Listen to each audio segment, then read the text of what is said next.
It would be, Christopher, is that if the universe exploded into being out of nothing, then miracles are possible because the greatest miracle of all has already occurred.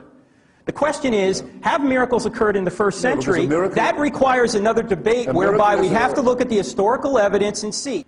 A sentence or two from David Hume would correct what you said. A miracle is defined not as a part of the natural order, but as a suspension of the natural order. No, an intervention, you can't say of the Big Bang, which is the foundation of the natural order, that it's a suspension of what it starts. You may not do that. However, if you meet someone in the street who you yesterday saw executed, you can say either that an extraordinary miracle has occurred or that you are under a very grave misapprehension.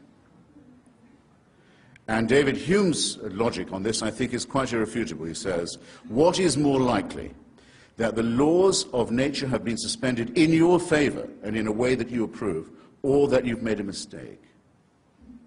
And in each case you must, and especially if you didn't see it yourself and you're hearing it from someone who says that they did. I would go further and say the following. I'll grant you that it would be possible to track the pregnancy of the woman Mary, who's mentioned about 3 times in the Bible, and to show that there was no male intervention in her life at all, but yet she delivered herself of a healthy baby boy. I can say, I don't say that's impossible. Parthenogenesis is not completely unthinkable, but it does not prove that his paternity is divine. And it wouldn't prove that any of his moral teachings were thereby correct.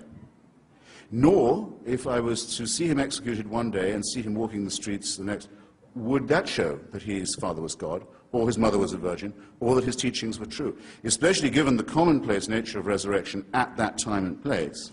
After all, Lazarus was raised, never said a word about it. The daughter of Jairus was raised, didn't say a thing about what she'd been through. And the Gospels tell us that at the time of the crucifixion, all the graves in Jerusalem opened, and their occupants wandered around the streets to greet. So that it seems the resurrection was something of a banality at the time. Not all of those people clearly were divinely conceived. So I'll give you all the miracles, and you'll still be left exactly where you are now, holding an empty sack.